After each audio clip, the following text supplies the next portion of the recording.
Well then, we'll try that one again. And we're back. Okay. Welcome, champions. My name is Margaret, and I am not Dylan, but I am coming to you live from the streaming closet in Victoria, British Columbia at Codename Entertainment Studios. Shout out to our moderator, Sasha, as well as our executive producer, Erica, for helping to keep the show going. And a huge thanks to Dungeons & Dragons for hosting us on the official D&D Twitch. It is and always will be an honor to be here. Now, I have a guest, and he will be joining me and us all at 2 p.m., and it is our illustrious co-founder, Dave, and he'll be speaking to more of the development process of Idle Champions and answering any questions you may have. So our moderator is happy to grab those questions for you in advance for him to join us at 2 p.m. Welcome. All right, we are here. Wonderful. Okay, we're back. We are back. And let me just get some of our background music going. Yes, Dylan went all out this year with his Margaret costume. If he could do a Margaret costume this good, I would be thoroughly creeped out. But, you know, there we go. What have you? Just a first step. First, background music. Wonderful. All right. Thank you for joining us. Thank you for joining me. Time for some Liar's Night. And I haven't locked Esmeralda yet, so I will do that. Oh, another party's on this adventure. That would explain why I haven't done that yet. We will start a different variant then. Let's do Next Time Champions for an even chest.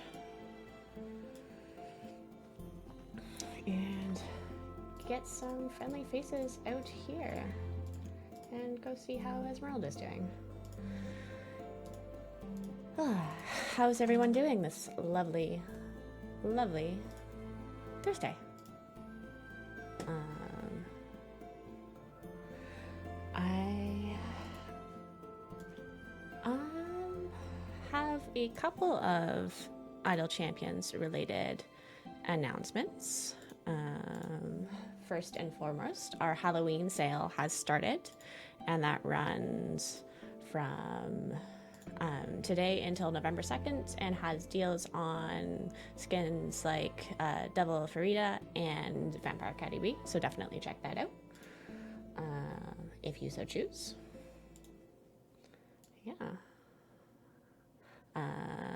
Asundemi says, mir geht es wunderbar, wie geht es dir, Margaret? It gets good. It gets good. Cornelia Rowan is saying that their poor boy Averin is now slightly less broken. I am delighted to hear that your Averin is slightly less broken. But that is that. Yes, Dylan is fine. Let me just start with that right away. Dylan's fine. He had a flu shot yesterday and is just not feeling great after taking it, which can happen sometimes. So I'm taking over today. That is wonderful. Yeah, it wasn't really hidden. It was there. But are you really complaining though? So he'll be back to full fighting form to answer all of your questions and hang out with you next week.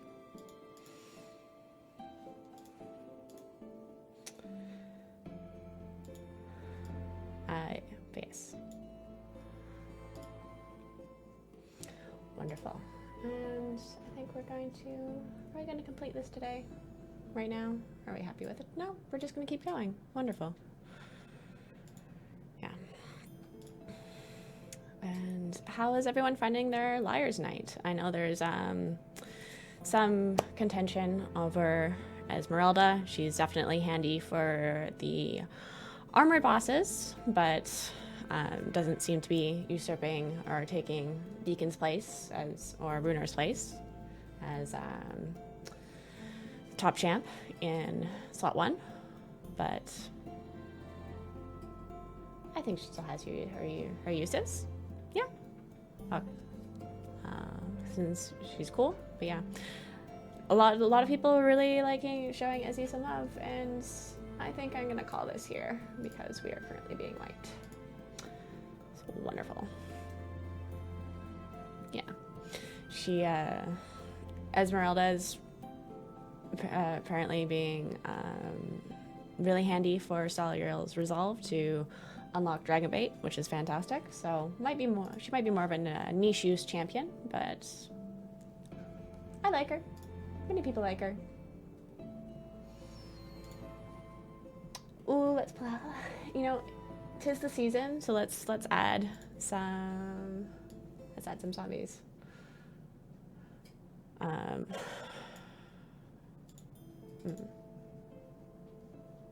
Okay, so Bethis is saying that they are tempted with the sales but can only buy one. They don't have Artemis, Ayla, or Shandy. Which one do you suggest I get? Artemis is probably my favorite champion, just straight up to use as a DPS. So I would definitely recommend him. Ayla's pretty great as a debuffer too. She's not as powerful as she used to be, and Shandy is also good for speed. So all of those are good options in terms of mechanics. Artemis takes my vote for just the way his mechanics work as a DPS champion. I really personally enjoy, yeah. Read about how his observe works. If you don't have Dritz or Catti-brie, then don't get Artemis because he won't be as useful for you. But that's what I would recommend.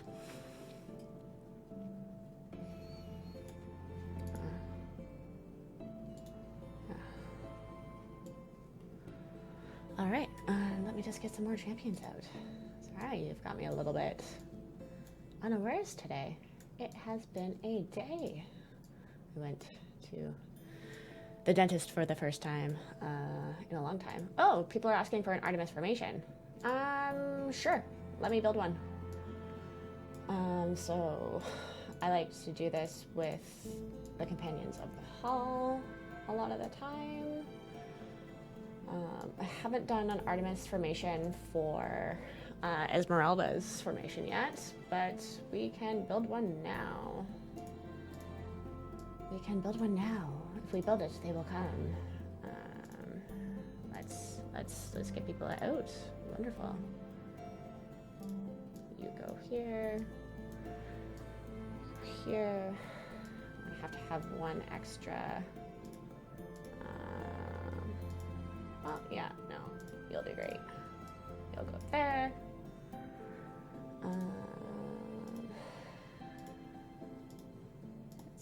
Let's see what we can bring out. We can bring out Dritz. All right. So you're gonna go there. You're gonna go there. You're not particularly useful there, but we will work on you. And we need to get our tanks out faster.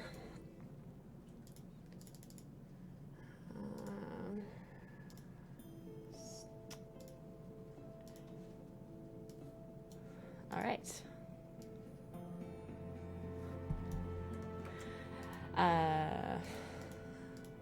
Sadly, and Odetta, I have no news for you at this point for your time getting golden epic chest packs, but it is still very much a thing that I am poking people about. But I have no update for you at this moment, sadly. I'm glad that you have and Odetta's cake day at Untitled Champions. So 6-month cake day was yesterday, and it was you wrote a really nice note in the Discord about the community, and it was lovely to see.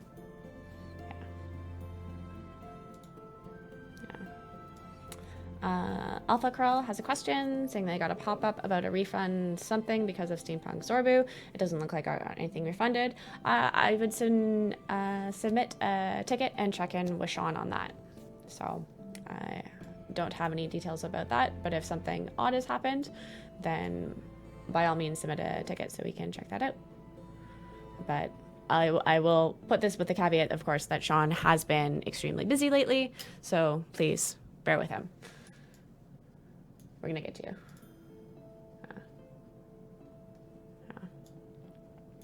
All right, let's get let's get our friends out. So, no, you're not useful there. You're better there. And yeah, that'll be good for there. All right. So, what I've done for the Artemis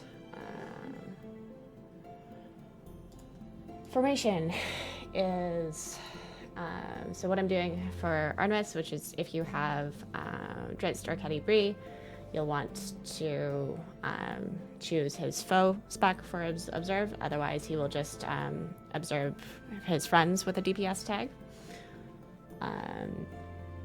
But foe is much stronger, so I would do that one. And its positional formation abilities observe on Dritz and Caddy. So that is handy. And then for Regis, because this isn't a positional ability and I want it to be targeting Artemis, will be my DPS. It'll be the melee spec for him.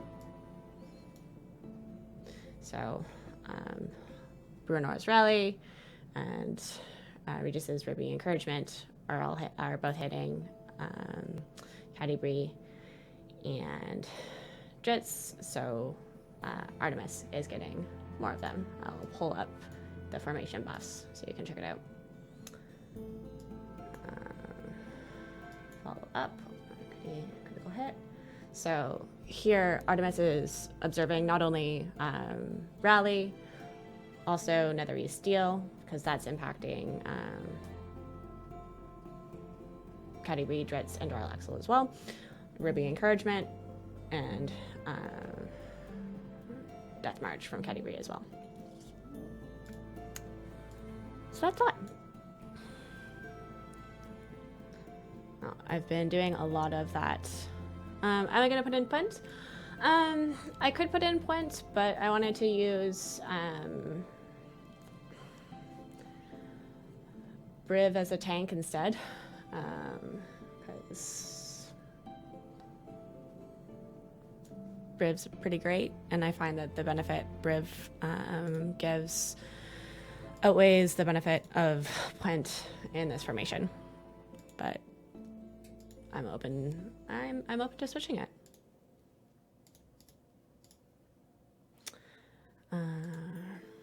Elodin is asking, some of us are very light sensitive. Any way to tone down or give us an option to tone down the very bright areas, like the snow areas? I will definitely pass this quality of life request onto the team, especially with our latest Icewind Dale campaign. There is a lot of bright lights, and we have some winter events coming up, so that could be quite bright with the snow as well.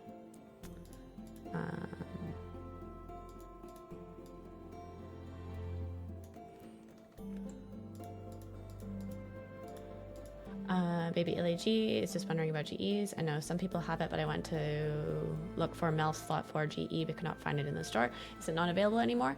The GEs are typically only available for the weekends, and then eventually they'll go into the wild offers pool. So there isn't necessarily a golden epic shop that you can just grab them.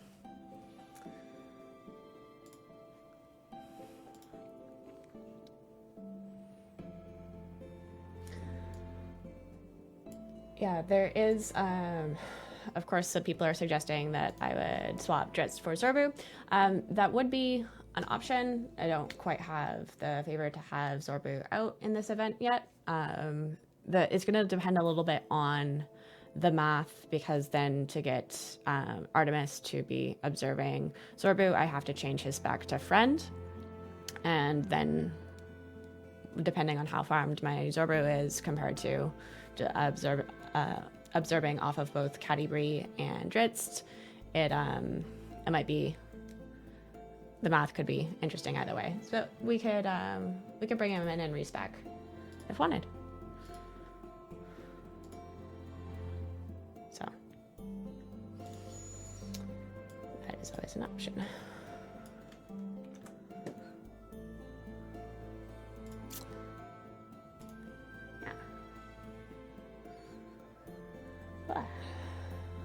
Hello, welcome.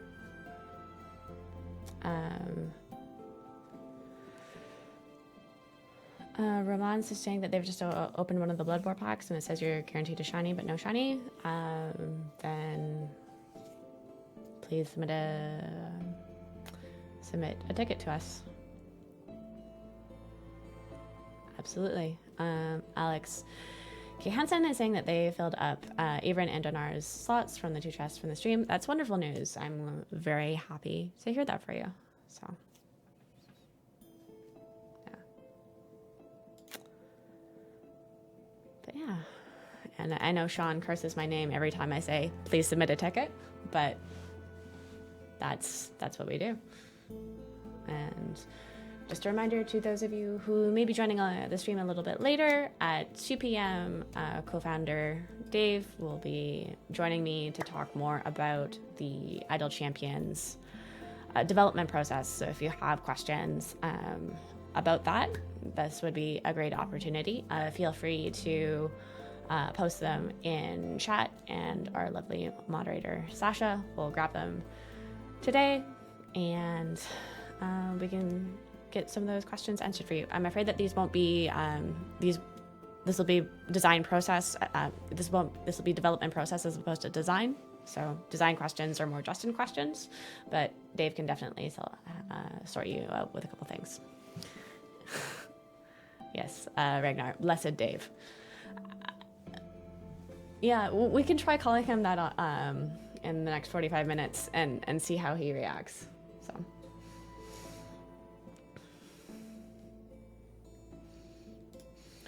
Welcome. Yes. Are there any Liar's Night variants that anyone is struggling with or finding particularly difficult? I am curious. I do like the throwing back to Barovia and Strahd seems the perfect thing for Halloween. I'm not sure if people have Halloween plans this year. Mine are pretty tame, but I will be watching old reruns of the Addams Family and throwing candy at children if they come near my door with the current climate, but there we go.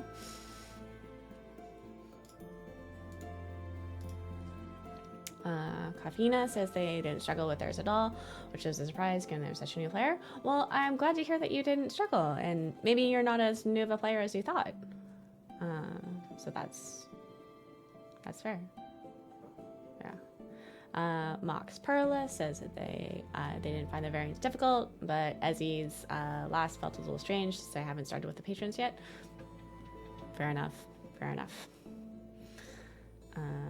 Sabathis says they usually go to parties every year, but it won't be this year. I feel you on that one. Rapscallion 101 says, thank you for the Artemis tip. You're welcome. I enjoy playing around with Artemis formations. They're a lot of fun to figure out and to puzzle around.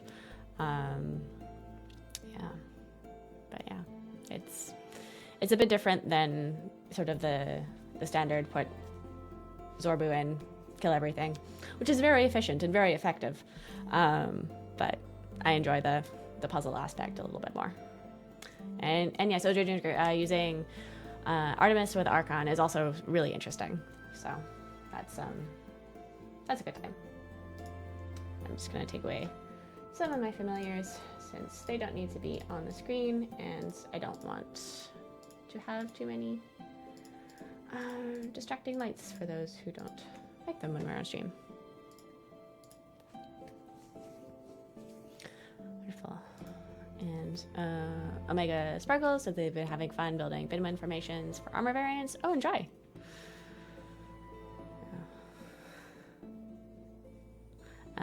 Astro's Samurai XBL says they've unlocked Modron and their second party, and they feel the game is harder now, not easier. Why is that? Is it because you need to now field like 2 strong parties, or there's just a lot more options? It's gonna go for Spy Network, and that'll be copied off onto Artemis as well. Tip Top Santa is saying, were you at PAX South and East this year? In the before times? Yes, I did have the pleasure of going to both PAX South and East this past year with the Idle Champions crew. So, if you were there, we may have seen each other. I cannot see you now, so I cannot recognize you, but I'm sure it was an absolute pleasure to meet you.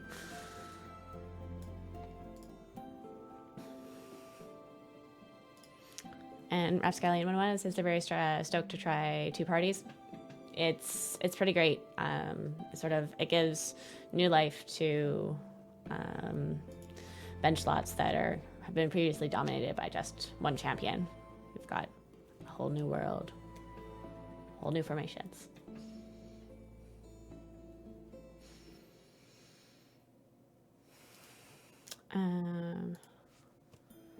Blasphemer 2016 is asking, what's more likely to happen first, quality of life updates or a champion balance? I would say quality of life updates, but I'm not sure which quality of life update you're looking for specifically.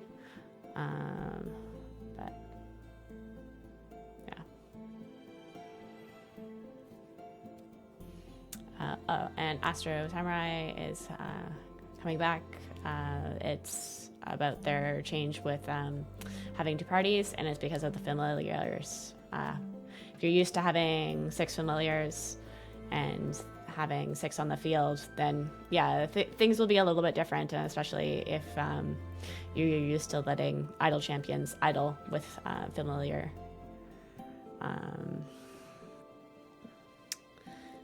With familiars, and then you need twice as many familiars. That's definitely a sort of like, oh, I actually need familiars again. Yeah.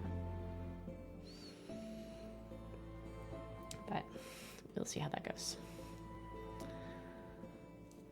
Hi SQT says they just opened 6 gold chests and got 2 feats. Should I buy a lottery ticket? That is extremely lucky.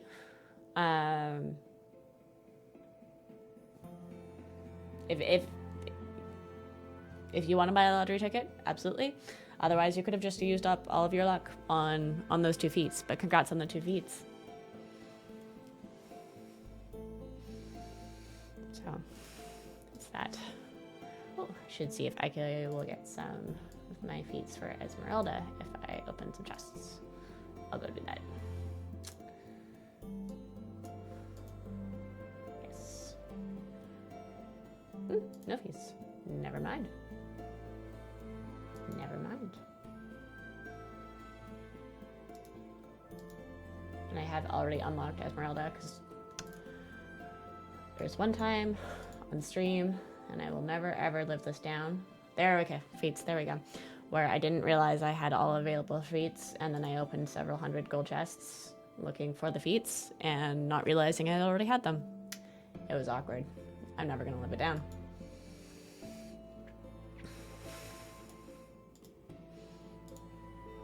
Yeah, it was a time.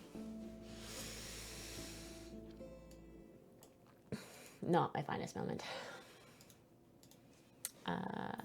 Riley 987 saying they've just started and have been collecting consumables like blacksmith scrolls. Should I use them on the base heroes to get further, or should I save them for more powerful heroes later down on the line? Well, first of all, let me first say welcome and thank you for joining us in the Idle Champions community.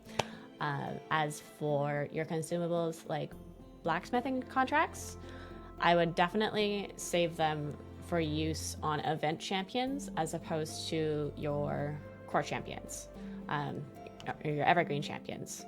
Your evergreen champions are geared out of gold and silver chests, so you'll end up giving way more eye levels and item levels for them than you will for your event champions. So spending your blacksmithing contracts on event champions is definitely the way to go in that regards.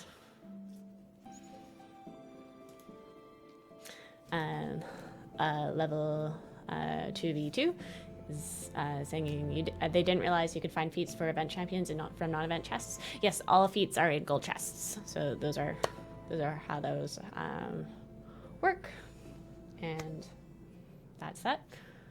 But yeah. For other things, for consumables, for your bounty contracts, I would save them to only use during events. The reason for this is when they're used during events, they drop event tokens as well as gold, and then these event tokens can be used to run more free plays on your event runs to better gear up your event champions. So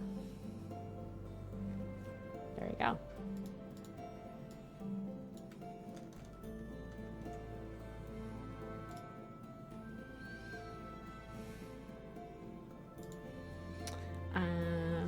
Like it tongue is asking how much do I think silver items are worth, like shinies. Well, they're quite rare in the game. I wouldn't be able to ascribe monetary value to them per se, but what's that? Nizzy Yao is saying, hey Margaret, how's it going? I'm doing well, thanks. How are you doing? I hope you guys are all doing well this Thursday afternoon. Sort of last Thursday in October. It's gonna go into November. I don't know. How do people feel about Halloween? Personally, it's like, I think it's a great holiday, but it's gonna be a weird one this year.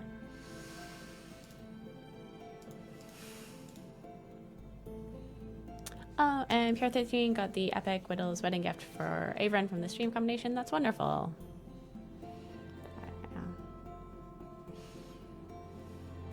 Yeah. And yeah, people are also big on Halloween here.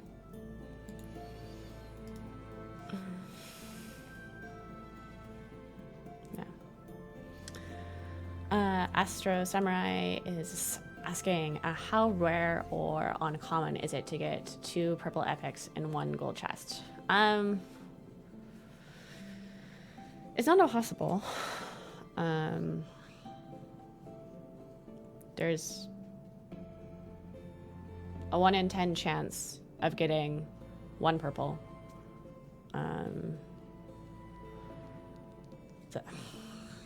Okay, and it's been a long time since I've taken probability.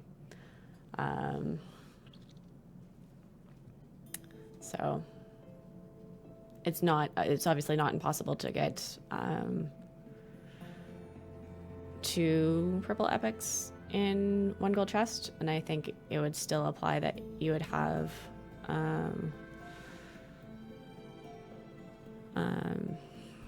I think the probability is just 1 in 10 times 1 in 10, but I could be wrong. It's been a long time since I've been in that kind of math class, or any math class, but it's not impossible. I do know that. Yeah. Yeah. Okay. Yes. Thank you, someone, for checking my math. It's been a while. So 1 in 10 times 1 in 10. So not impossible, but not super likely.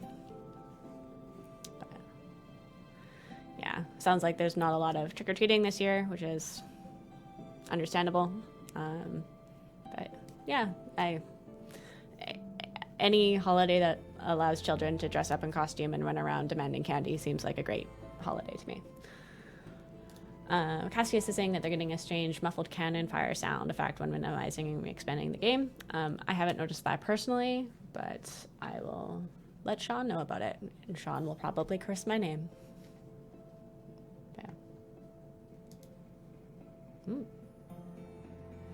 Oh, Astro Samurai XBL got 3 golden chests in 1 day, all with double purple epics. Well, then that, by all means, in that case, buy a lottery ticket, or not. But yeah, that's a great thing. Sean is saying hashtag curse. Is this the opposite of hashtag blessed? I mean, I'll take it. I'll take it. Blessed Sean and cursed Margaret. Not sure not sure how I feel about that, but we can roll with it.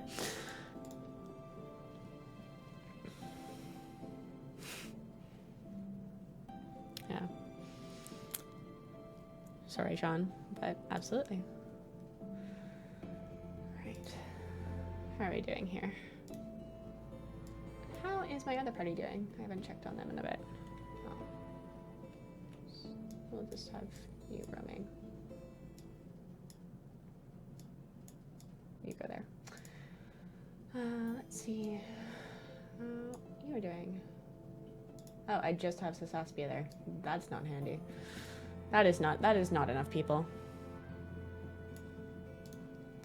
Alright, let's get some more people out. Where are you? What are we doing again?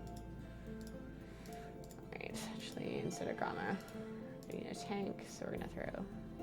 Nope, Nayeli's not there. We'll grab you. I'll grab... Ooh, no, those zaps. I can throw the zaps in. Oh yeah, I can throw out some more evil, except for Celeste, who probably doesn't like being around so many evil people. But, you know, she can learn to expand her horizons on that. Actually...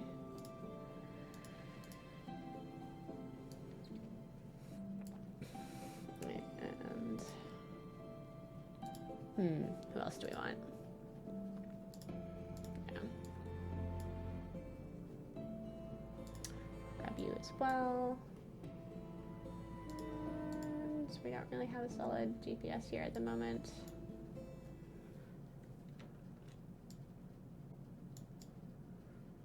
So,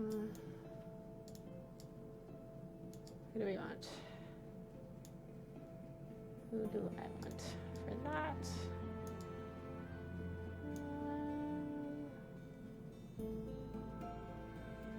I don't know, how do we decide? Maybe I'll run Jahira DPS. That'll be fun. Why not?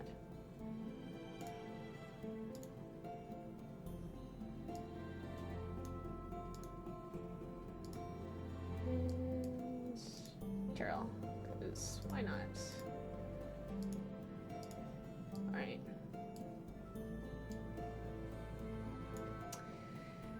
You guys will be fine for a bit, and I'll get you sorted out later. Oh, well, I thrown in Frida. That's a statement. No, we'll do Freely instead. We'll be fine for a bit.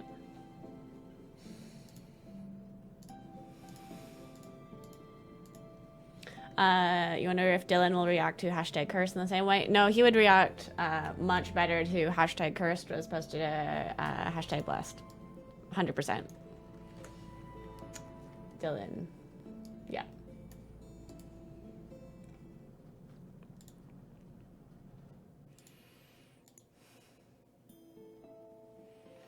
Absolutely.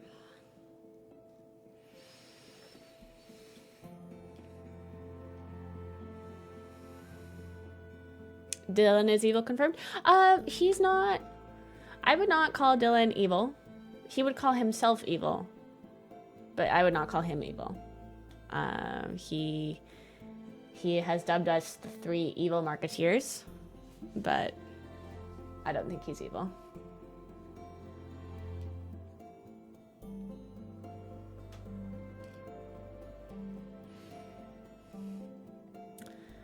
Profano is joined us. Thank you for joining us today, this afternoon.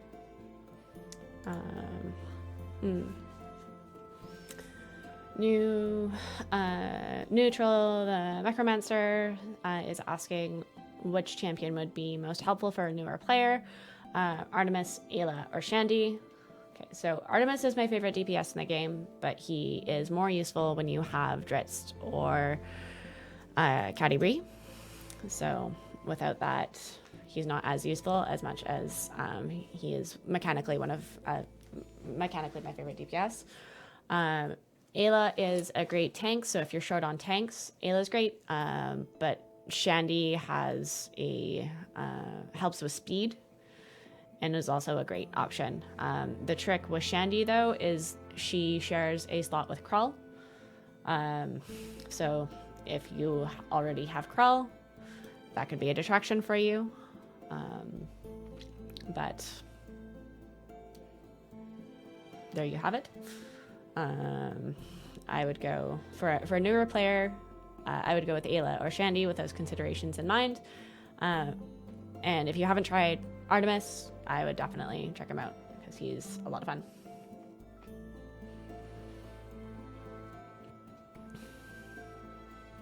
Yeah, a lot of people swap out Shandy and Krull, using Shandy for speed until they get to their wall, and then putting in Krull for the power, which is also a great option. But no.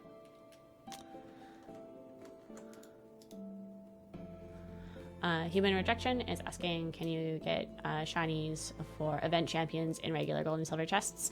Sadly, no, you cannot. You can get shiny for evergreen champions. So there you go.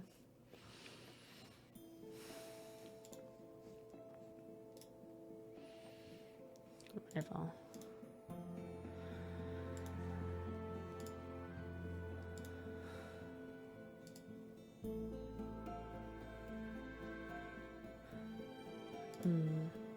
Elodin is saying Shandy is good for the first 400 levels. Shandy is great. She's also a lot of fun to use with neutral and evil champions as well, and she has and with good dexterity as well. So she works really well with Beetle and Grim. Oh, Psychon is saying, hello, they're a newer player here. How do I stop the current adventure?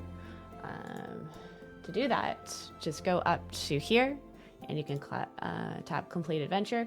If you haven't met the area requirements for the adventure, you won't receive the reward, but you can complete it at any time.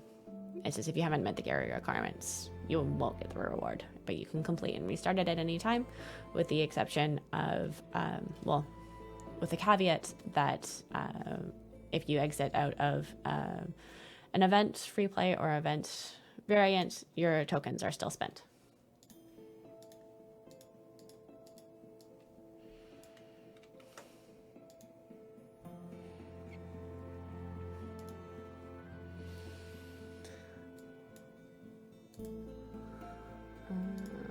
I have a question from Human Rejection on Nova's buffs and whether or not they remain when benched. I believe they don't. That they go away when she goes back to the bench, but I will double check that in the design document as we speak. If my bookmark would work, that would also be great.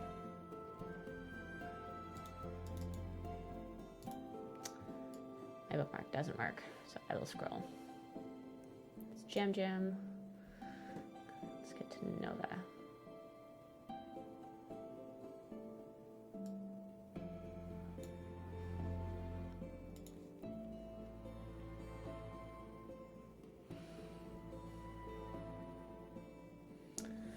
Put some.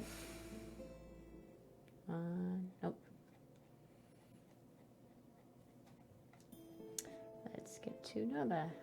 Check out Nova's design. See if that tells us. There.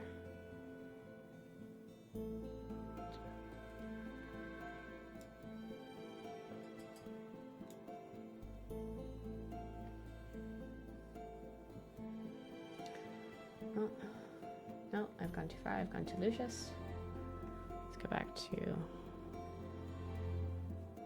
I don't think any buff works when the buffer is benched, but we do have a tendency that debuffs on enemies remain when the debuffer is benched. which is a bit of an inconsistency that we're aware of. So.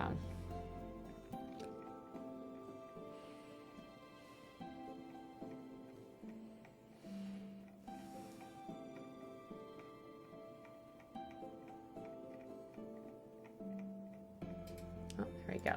Nova.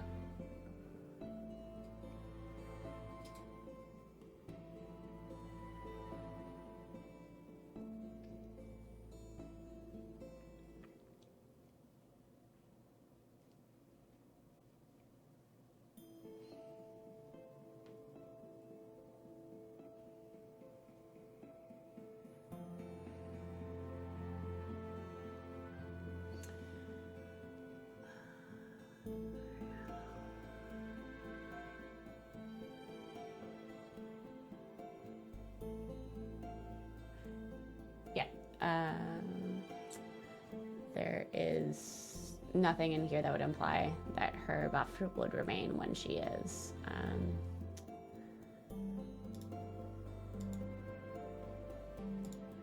when she's benched. So there you go, human rejection. Sorry about the delay there.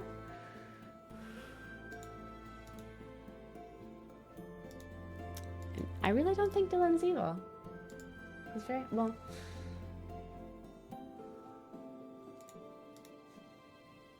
He says he's evil, but he is sort of like one of those people that, like, very much more roguish with a heart of gold type person than truly evil.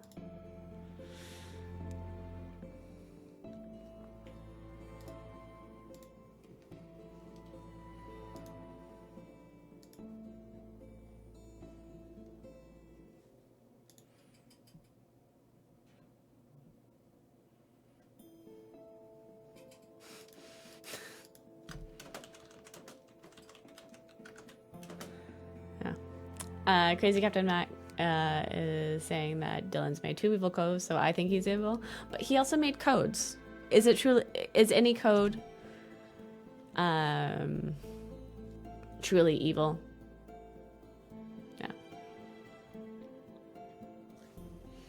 Yeah. M Chaos is asking, are there rewards for reporting bugs? It depends. We do have. We have rewarded players in the past for pointing out or reporting exploits to us, for example, but some bugs, not so much. So it depends on the severity, and it's more so for exploits than for just like sign bugs. People are saying that Dylan is chaotic evil. That no, like he's one of my colleagues. We're on the same team. I work with him on a regular basis. Definitely not chaotic evil, because otherwise it would be impossible to work with him. Yeah.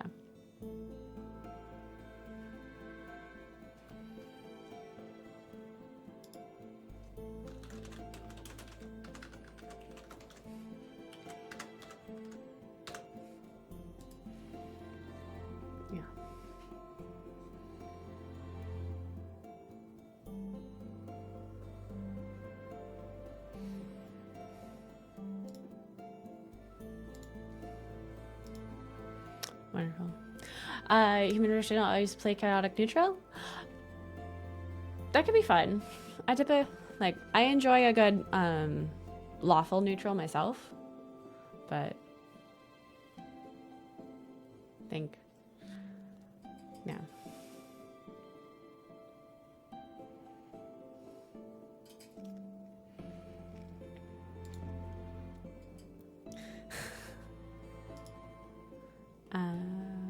Smith is saying that they ended up taking Shandy instead of Artemis. Says look at the calendar and knows he'll be free in December. Yes, he is coming up in the winter with winter. I can't remember if it's Winter Shield or Midwinter. It's one of the events with winter in the name. but they didn't see the feat card. Would it show up in her feat options instead? Likely.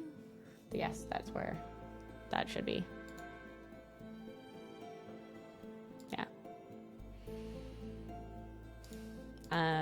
Eladin is saying that Dylan is chaotic on stream. I think we're all chaotic on stream. There is a certain amount of chaos that must be accepted and rolled with live streaming, because things do not always work as you have them.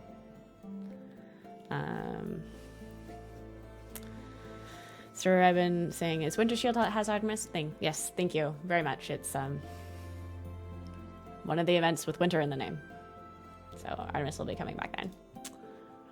Ragnar is asking, Margaret, should we try to get spoilers out of you or wait for David?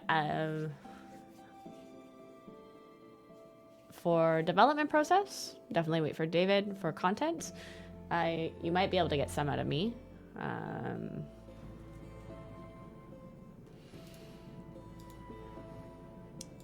Depending on what you want to know and what I'm allowed to say. As we find every live stream, it's a delicate balance between what do I say and what the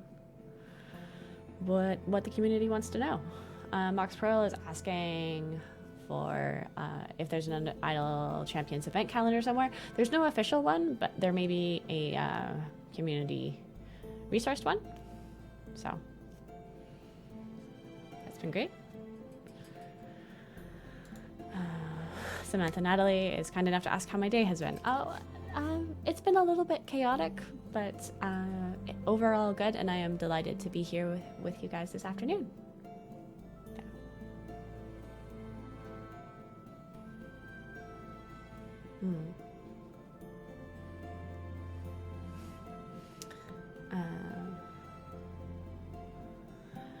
Croston Hald is asking, do you have input into game text typos on Esmeralda's specialization on her second tier abilities?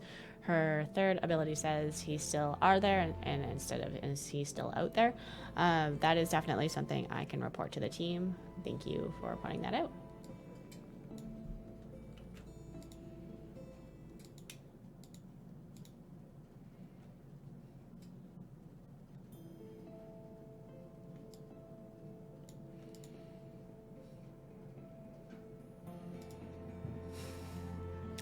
People are asking if my day was chaotic neutral or evil. I'd go so far to say that today has been chaotic good. Chaotic good. We will describe, and instead of the weather today, it's like, okay, you'll have your forecast of the weather and then your alignment of the day. So this is how the day will be to you.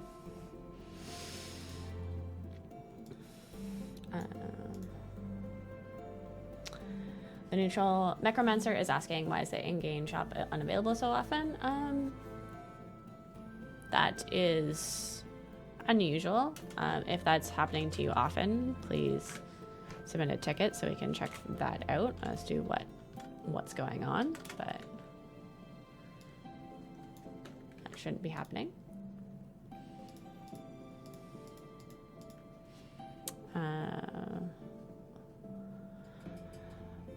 Waji question is asking, will you or why cannot you adjust familiars or formations while the dialogue text is on screen? As it's sort of the game's paused so you can read the dialogue. If you don't want to read the dialogue, you can turn it off. But then you'll miss the dialogue.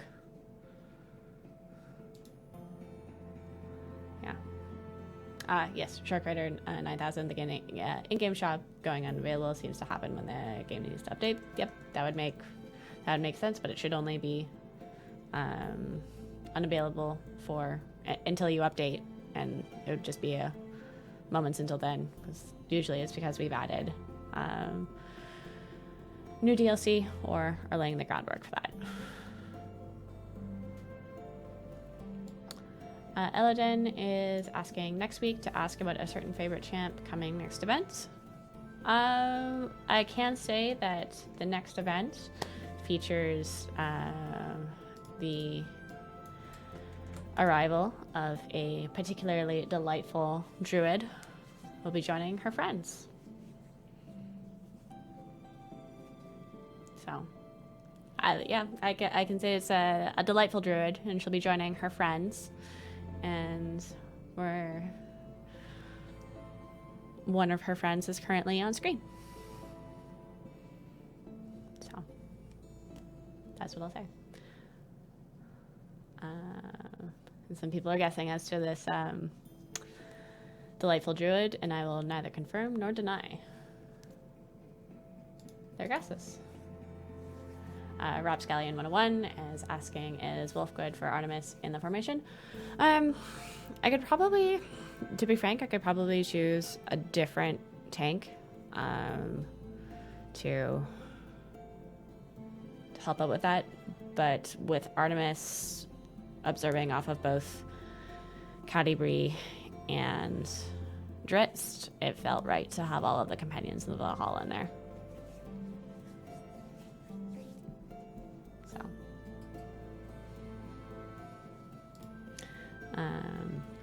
Baby Illy G2000 is asking if I can confirm or deny Okira. I can deny that Okira will be in the next event. So Okira will not be in the next event.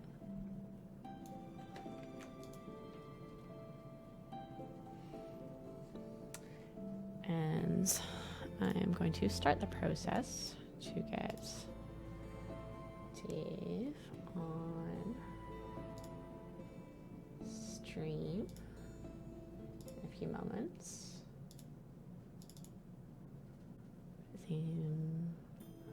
Things seem to be all right. People are saying that, yeah, I can say that Okira will not be in the next event.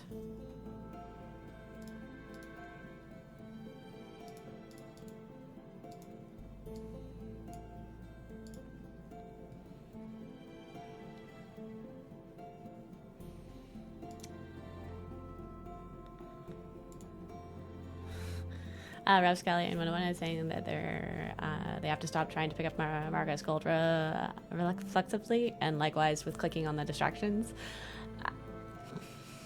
I understand the urge. I also feel that urge. It's because I try not to have familiars on the field while streaming, as they can cause photosensitivity for some people.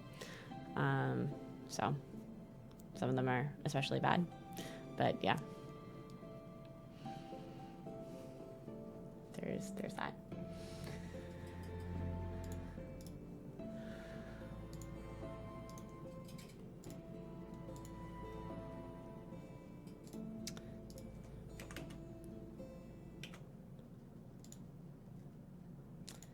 I'm just queuing some stuff up to get Dave.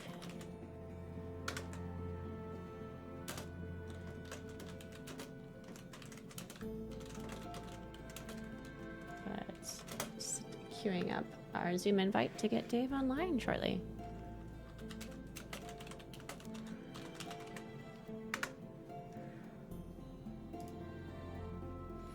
Danica says, does it mean I've played this game too much if I keep trying to tap your distractions?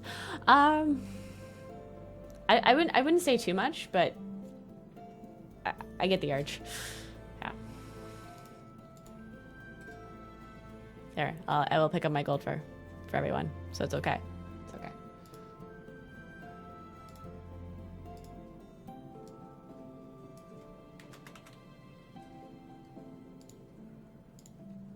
And bringing on more people. Wonderful. Wonderful.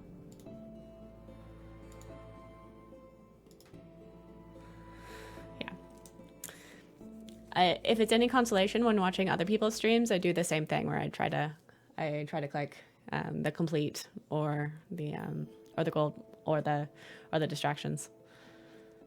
Because there is, I believe, in Waterdeep, some of the distractions there, you can actually hit 2 birds with 1 click, which is sort of a nice Easter egg. Yeah.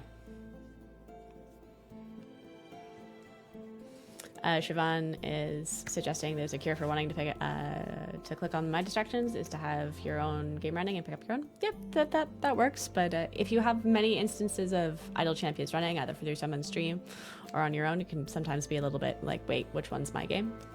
So that's wonderful.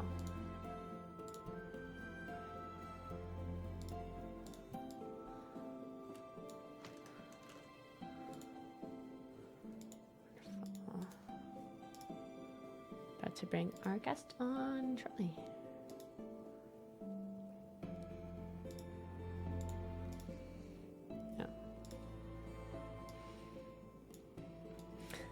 Rapscallion 101 saying which is my game. Spot on. I agree completely, especially if sometimes I'll have two instances running if I'm checking something on dev, which I don't play on the dev stuff very much, but I do have an account there, and then it's like which idle champions is the one I'm supposed to be playing right now. Or of course I have a separate account for evergreen champions, because this is my dev account, which is a little bit more fully fleshed, we'll say.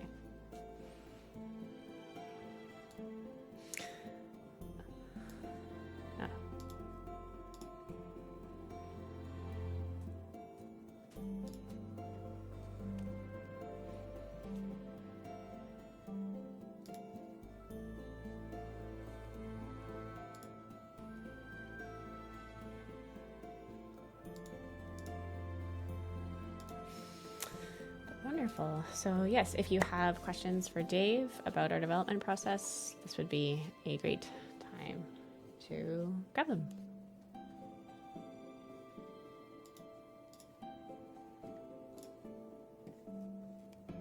You'll be joining us in Zoom. It's a thing. It's happening. Unless people are trolling me, which happens semi-regularly, but rarely about work stuff.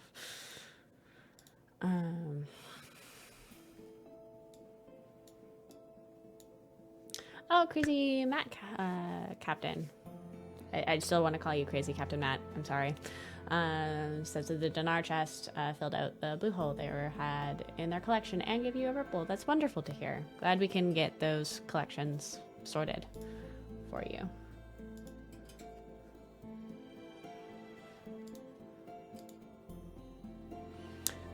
Firebug 200 says their wall moved over 100 areas since unlocking Averin. Are there any other champions that are this broken? Yes, Krull. And that's it. So, there you have it. Romans44 is asking which slot is Artemis. Artemis is in slot 3, Nayeli slot. And bringing Dave on. He's there. So we're going to try this.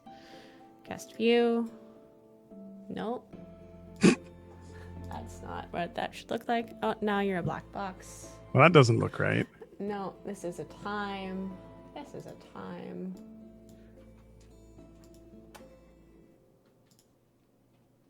Still a black box. Why are you a black box? But I'm a talking black box, right? Or can they even hear me?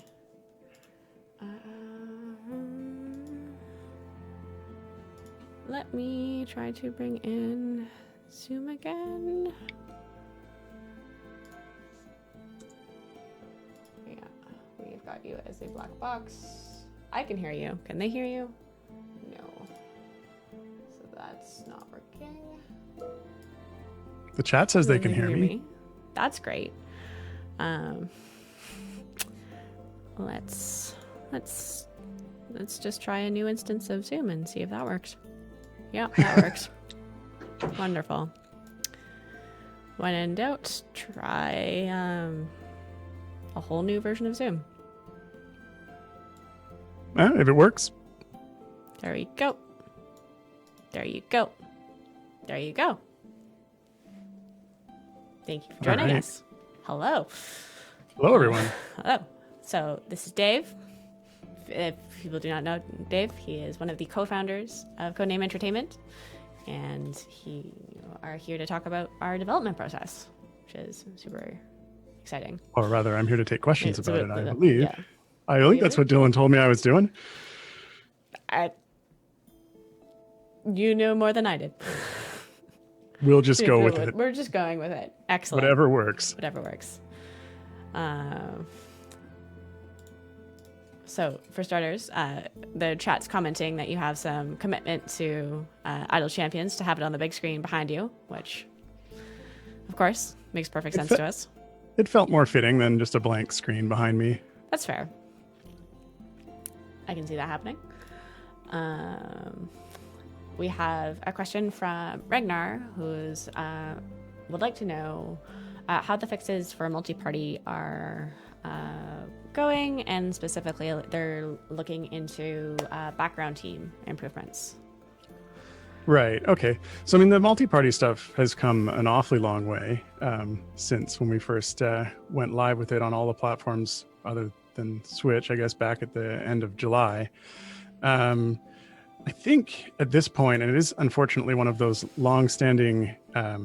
So we've got if anyone's familiar with the bug tracking page, which I'm sure a lot of you are, one of the top items right there is that the offline progress progresses extremely slowly, I think is what the wording is on the ticket, but I'd have to check it.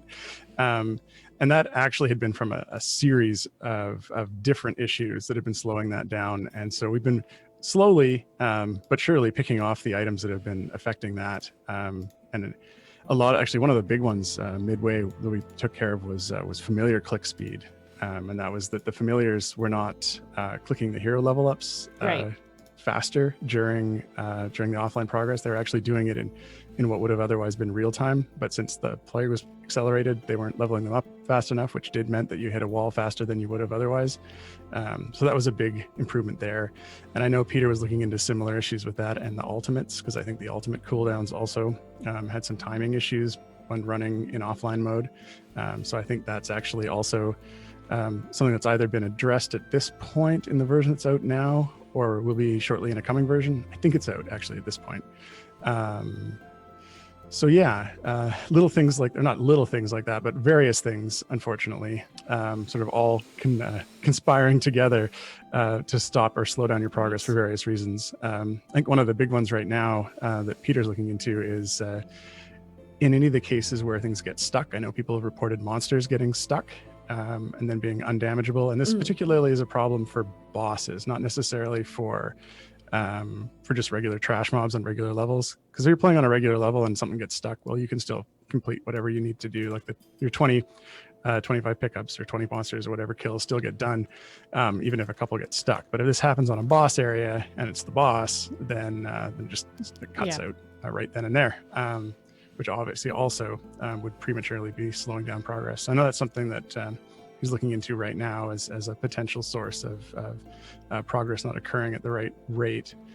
So there's lots of little things. I think if there's anything specific, any specific issues I can answer relative to that. But I think also there were reports of gems, the gem sum not showing the proper amount in the welcome back, but it seemed like that was just an aggregation issue, and that you were getting the gems, but you were only seeing the gems for the last segment of it. Also something that is flagged right now. Wonderful. Okay. That was a lot. Yeah. I do have some slightly more specific questions on specifically on saved familiar location. Is that the way that it currently works? If you save your familiars, it saves the specific familiar. Is that something we're looking at changing, or? Yeah, so the familiar save location was something that did get flagged early on, and I know it ended up. I know Mark actually started working on it, and then I think a weekend occurred, and then something else came up, and then it didn't get further looked into. I know initially the concern was that some players did express the desire to have particular familiars in particular spots, just for aesthetic reasons or for player preferences. I prefer that this familiar is on the field and these ones are off, or so initially he didn't want to destroy that functionality, the ability to place them where you wanted them.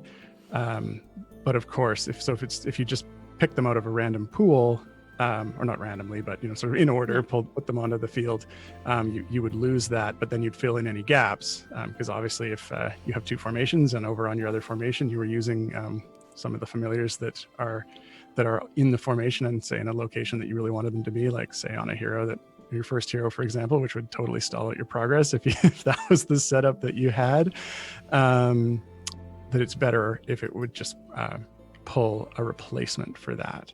And so it is in the list of assigned tasks that we reorganize that so that it prefers to use the familiar that you've chosen. But if it doesn't have, if that one is unavailable for whatever reason, that it then pulls one from one that isn't assigned, or one that isn't, one that will be hopefully available. Because the other side of that, if you can think about it, is it would cascade. If the first slot was missing one that you needed and it pulled the next one from the next slot, then that one wouldn't have the right one and it would have to pull a different one, and that one wouldn't have the right one, and then every one of them would be wrong.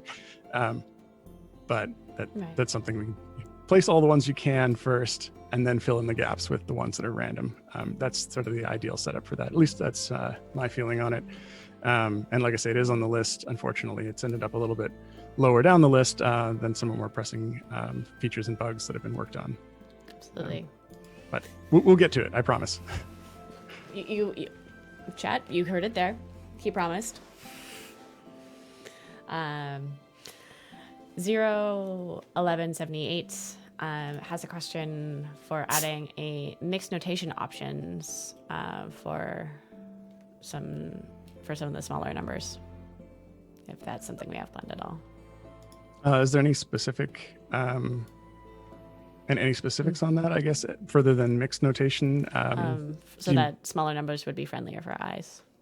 Okay, yeah. I mean, I think we actually did some adjustments on those for the gem numbers. Yes.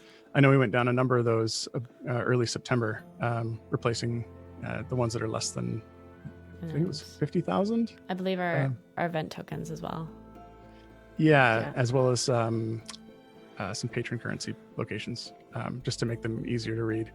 If there was a location that we missed or that people are still looking at, hoping to get higher digits on the lower numbers, comment, please. Yes. Share with me. Oh, sure. Let us know. Write a ticket to Sean. Sean, please don't curse me.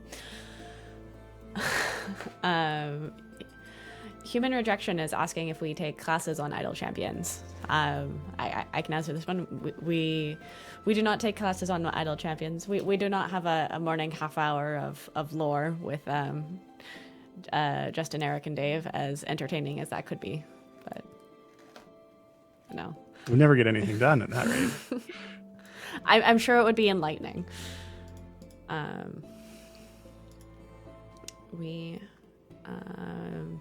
Firebug 200 is asking, the orders of magnitude in this game are quite significant, pretty incomprehensible is what they say. They're asking, as the numbers get very large, do we drop to precision for performance reasons, or is everything computed exactly? That's a very technical question, which is just basically asking if I can remember how floating point numbers work. And the answer is off the top of my head, without going into the detail on or looking into the details exactly. It's my understanding that the floating point numbers, which are 64-bit for most of these numbers, and then we do have a quad system that is actually implemented in the Steam and is very close to being ready on the WebGL side, uses all of the available bits for precision that are the floating point bits that are allowed for that, which is where it uses some bits to determine how far, where the decimal place is, and then it uses a number of bits to represent the number that's on the left side of the decimal, and then a number to represent bits that are on the other side of the decimal. Which is just to say that my computer science is fuzzy at this point on that particular detail. But as the numbers get larger, yes, you do start to lose precision. That's, I guess, that sort of where the term floating point comes from, is as the number gets larger, where the decimal point and the actual precision floats further towards the side towards towards the size of the number as the number gets larger. Right. I'm doing a terrible job of explaining this. I'll just have to give back my degree. Okay. No, that makes a certain amount of sense, but I'm not going to ask you to go into that again because I think my brain might melt. So we have we have an interesting question from Stinky Ricky, which is more about the lore of C&E. But what was the aha moment that led to taking the leap and founding the company? An aha moment. Yeah. You know, I don't know that these things happen with an aha moment per se. We're getting someone is pinging over here. Anyway, I guess when did we start? We started back in 2008, essentially, and it happened because I'd been working with a couple of friends here with a company that was doing. We were doing contracting work for a local company here called Backstage Technologies, and they were doing Facebook games, and they were doing pretty straightforward games. They were scratch and win. I think they had a slots game that we'd been working on, and a pull tabs game. They were sort of lottery style games, except that you didn't win any money. What you won were collection items. Like they were basically sticker books, online sticker books that were on Facebook. Right. And so you would their sort of method of getting you to continue to play was they would give you a certain amount of free tickets each day, and if you wanted more, you could share the game with your friends, or you could make what they were at the time, which at the time actually was legitimately a microtransaction, which was where you could spend 50 cents and get another set of cards, or and so we'd been working on that, or we'd been working on their slot machine game, and after working on that and finishing it, they said, okay, well, we're done working with you guys. We're gonna buy you out of this particular thing, because we'd actually been working on a contract with them that had a revenue share on it, and so I know it. After having looked at that and having seen that people were playing these games online that weren't, basically you pulled the handle and you got a random result, and you could complete your collection. That I was talking to Justin about it about a month after that particular contract had ended, and we were saying, these online these particular Facebook games, players, they don't even have to do anything. This is something where you can just you push a button and you win a prize. And I think Justin made some comment about I think in some relation to like the Kinder Surprise eggs. Yes. And he said, well, why don't you just have them like smash open eggs with a hammer and then you win something? And I said, yes, we should do that. And then we did. That was where Egg Breaker came from, which was our first game. And it was very much this game where this cathartic smashing of eggs. You get a big rendered screen of eggs, and you had a various number of hammers that worked like your tokens, and you just got to hit the eggs, and prizes came out. Or if you were unlucky, nothing came out. But and that's where we started. And that was 11 years ago now. So yes, it's or almost 12. Oh shoot. Yeah. 2020. It's happened. It's not. So I don't know if it was an aha moment, but I would say probably that moment where Justin had said, why don't we just have them hit eggs with a hammer? And I was like, you know what? Let's just do that. Yes.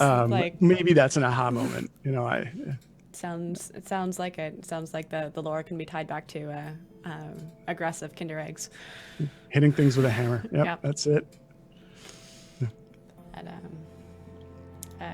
And yes, human rejection. C&E did Egg Breaker under. Yeah. So Cassius is.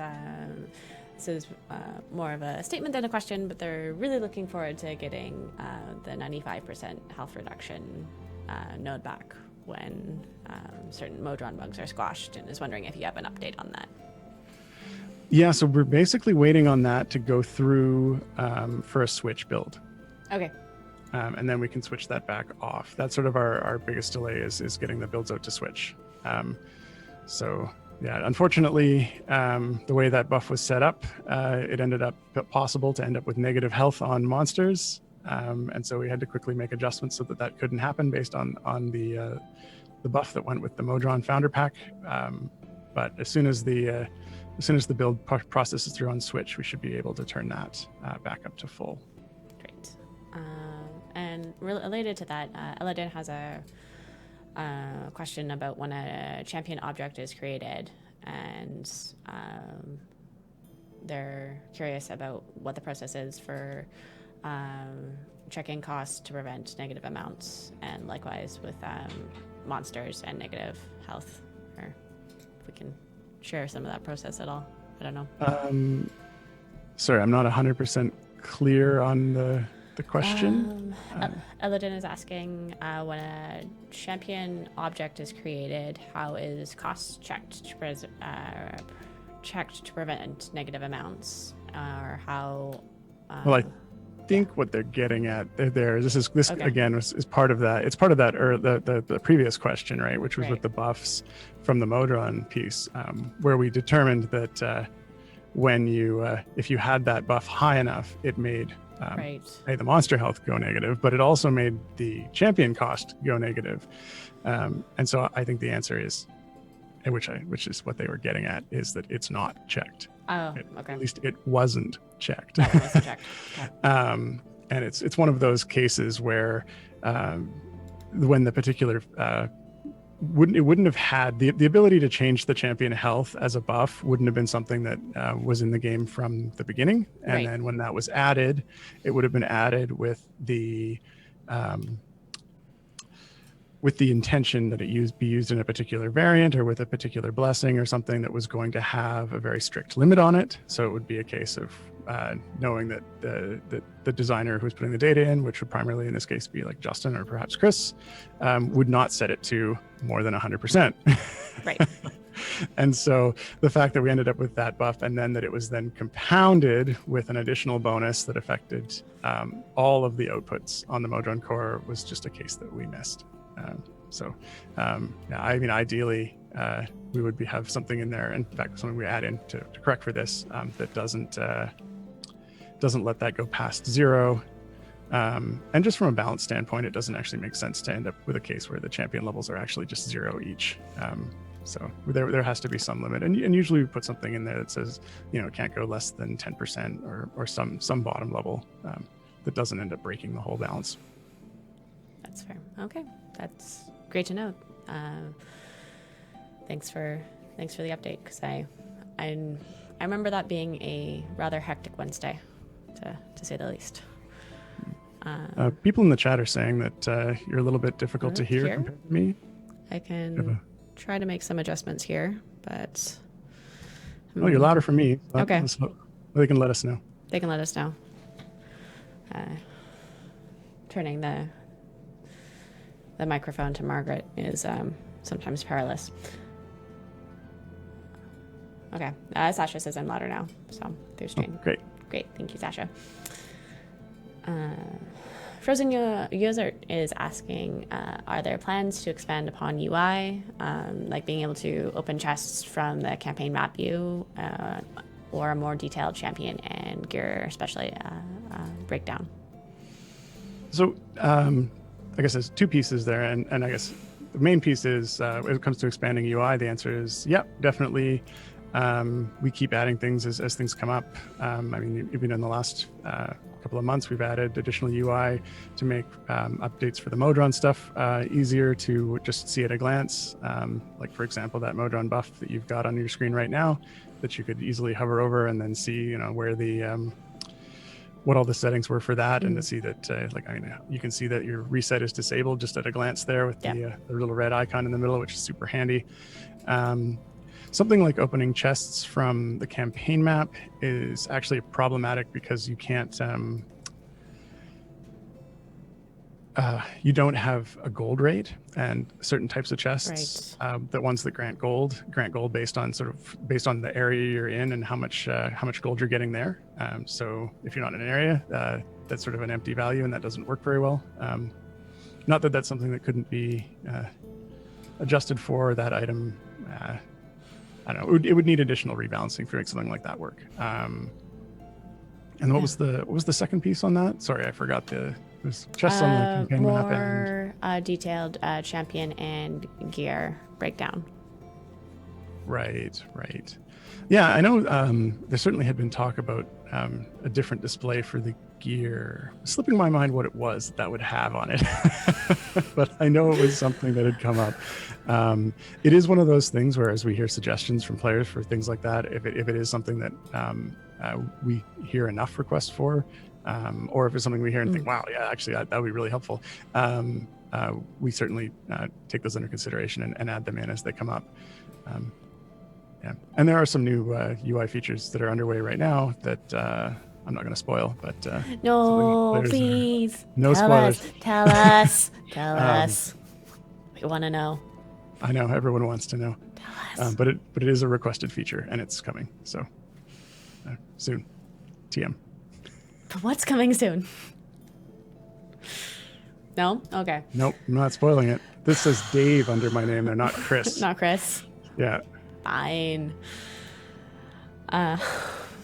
Ragnar's asking, so they play Crusaders of the Lost Idols as well. And they're wondering, since after Crusaders converted to the bigger number system, things exploded in the game, in a good way. Is there a plan to gradually progress into those numbers with idle champions? Yeah, for sure. I mean, one of the big things that's holding us back on raising the level cap, the soft cap, is not being able to push into those numbers at the moment. Right. And that's at this point largely because we've got two code bases that we keep up to date in sync, and that's the web version, the WebGL version, and the Steam version, or the Unity version, which is the version that goes out across Steam and console and tablet, mobile. And so converting the whole system over, because it happened post us doing the second version, required a complete translation in both games. And unfortunately, due to differences in the way the languages process thing, the WebGL one has been a little bit more complicated. But it is getting very close to being completed, or at least that is what Jacob assured me. And I'm sure he'd love me to tell everybody that he'd promised that it would be done soon. But okay. Realistically, though, it is hugely. It's been underway for a very long time, and it is getting very, very close to being ready to roll out. Gotcha. So this is more of a Justin question, but as you're closer to his brain, you may know. Oh dear. It's about Briv and Nova interaction. From Eno Deta, who's saying that love that Briv is no longer causing Nova to miss her boss brains and hearts. They're wondering if there is going to be a similar consideration for Freely, whose favor bonus is counted when you complete an area with him in it. Is the Freely area bonuses, is that not counting currently, or I'd have to check on that. I know that was something that came up with Briv because you don't get credit, or there were some crediting issues when Briv skipped areas because those areas weren't necessarily being triggered as completed in a way that certain other systems that are listening for that to, for example, drop brains and to count for Freely's levels, or area count rather, wasn't firing for those. So basically, it was an oversight that those didn't get accounted for, because obviously Briv came after, and there was a lot of things we had to sort of go back and correct afterwards. For Briv. Briv caused a number of other problems with that too. It was definitely a big change in what's the word I'm looking for? In the mechanics. Big change. Yeah. It broke an expectation that had previously been there, and that expectation was that every level got completed one after the other. Gotcha. So because Briv added that skipping levels, anything that relied on each level being completed individually needed to be adjusted. And it wasn't something that we'd expected to occur. Right. Okay.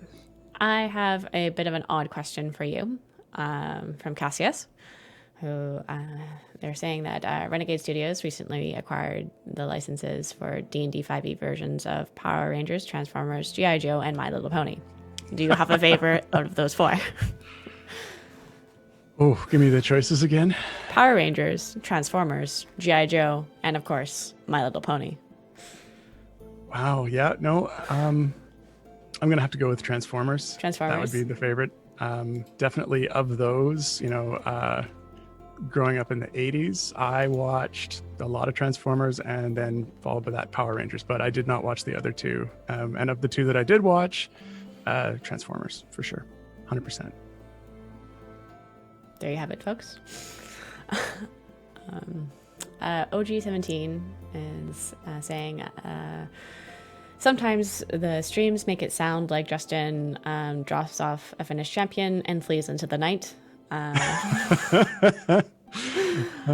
And is wondering sort of how much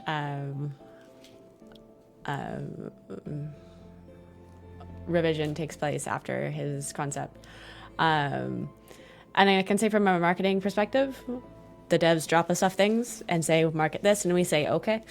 So. And then we flee into the night. And flee into the night. And by night, I guess, really the mists. The mists of Victoria. I suppose the mists of Victoria. Barovia. Because we are totally in Barovia here. Yeah, definitely. We don't actually get enough mist here, I think.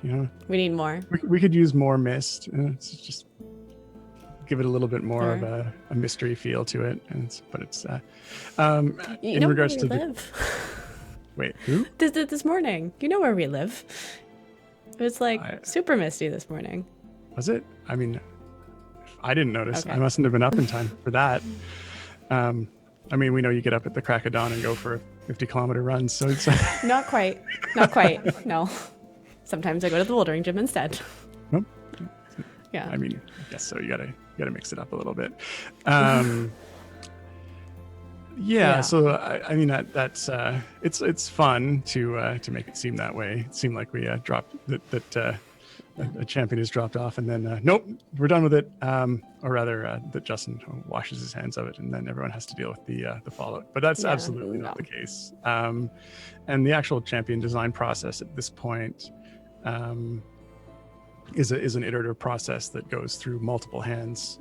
Ends usually with Justin making adjustments to it. I don't think, and maybe not 100% sure at this point, but it seems like a lot of the champion design actually is done before it reaches Justin, and then he's making adjustments to the abilities and how they make sense in the game.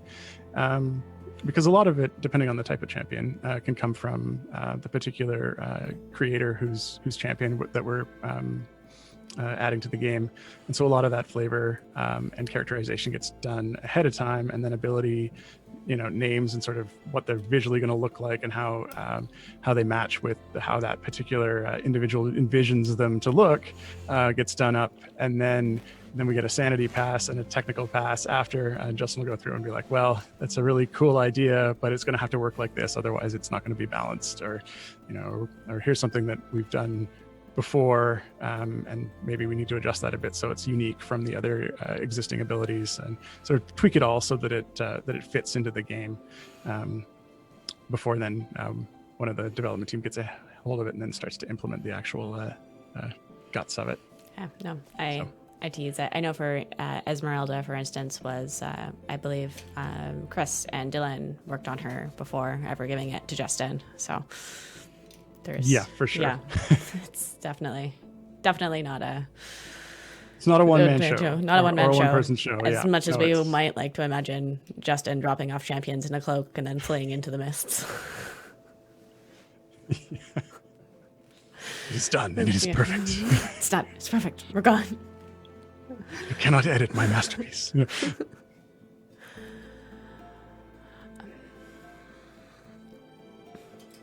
So this is an interesting question from War Wizard Caster. They're a newer player. They've been playing for about 2 months. and they're wondering if you could expand more on the ideas behind golden epics, for instance, and sort of their mechanisms to get golden epics that they've missed out. For example, they really like Archon formations, but to get him to work at high levels, you need his golden epic shield. And this was given out during the console release, but doesn't appear anywhere now. And they're wondering for opportunities to pick that up again. So really 2-part questions. Number 1, golden epics. Number 2, how to get things that were previously so in other words, sort of what's the general idea behind golden epics? And then where can I get golden epics that I missed out on? That one I can answer. But yeah, I mean, so the golden epic items, as most players know, are an item that you can only get with a purchase, except in rare cases. Trying to think off the top of my head. I feel like that's something that we've given out on special code cards or something before, but I could be wrong. Maybe you know. But the general concept on the cards as they get more powerful, as you get up to the rarities, is that you get a big bulk of your power increase from just leveling up the cards and just getting the cards up to the highest level, which is something that you can do all through gameplay. But the golden epic, which is sort of that next step up, is something that's just like it's an extra bonus, and it's an extra bonus that we give to players who do contribute to the game, support the game by making in-app purchases, or in-game purchases. Wow.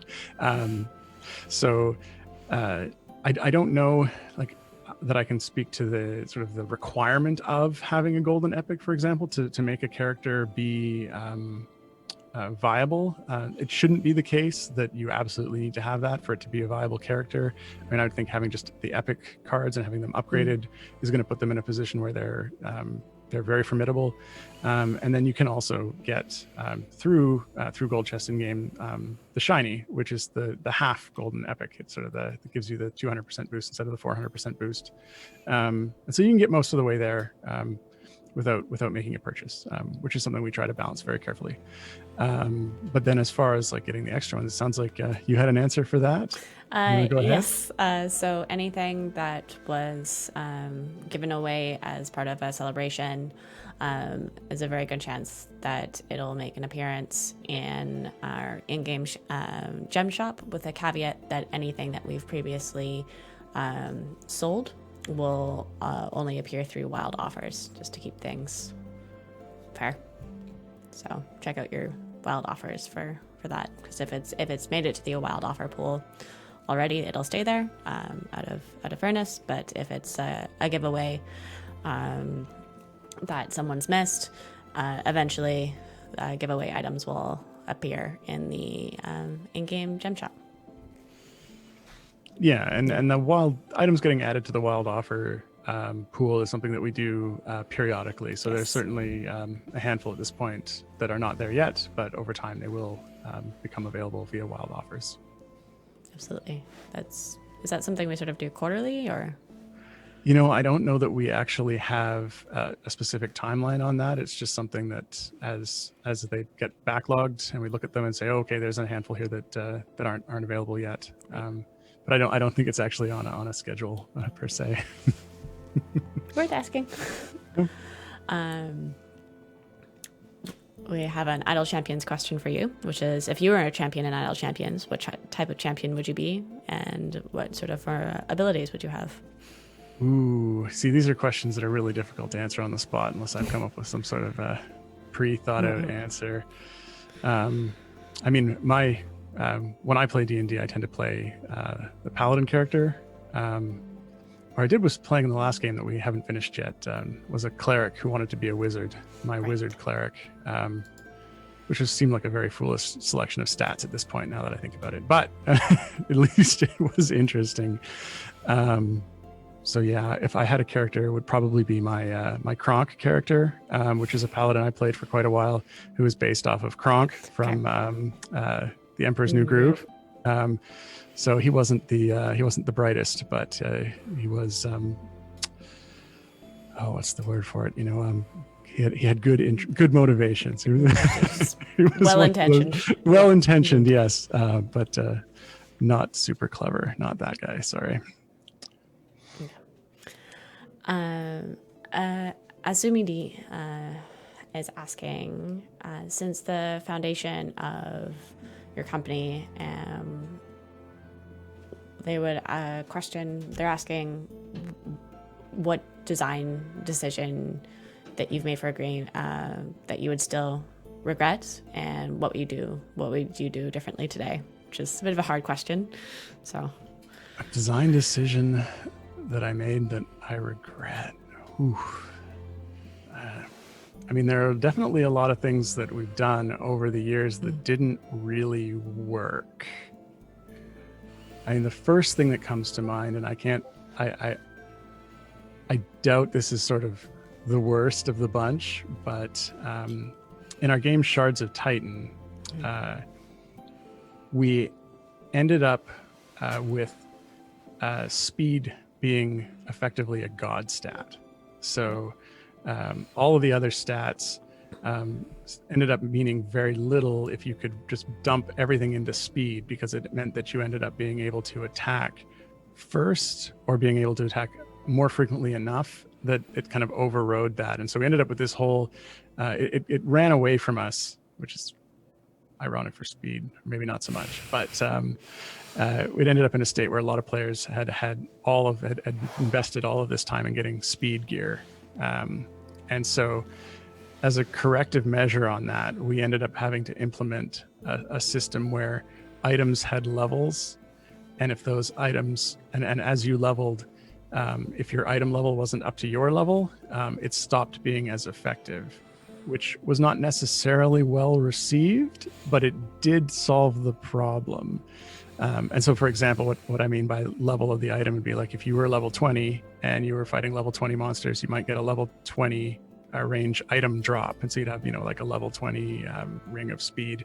Then as you got up towards level 30, that level 20 ring of speed stopped being as effective. The bonus it gave you went down because it didn't match the level of your character.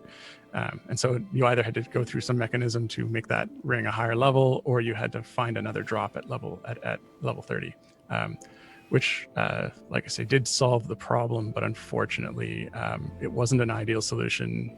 We didn't really like it as something we had to do, but it was sort of, and it wasn't necessarily well received, but it did bring the balance of the game back into play, and all the other stats started being meaningful again. So that's definitely a design decision that I would say it would fall on I wouldn't necessarily put it on a regret list, but it was a learning experience and something that I won't forget in going into future game design, because it was a trap we fell into. So something we need to watch for. Okay. I have a question about Shards of Titan.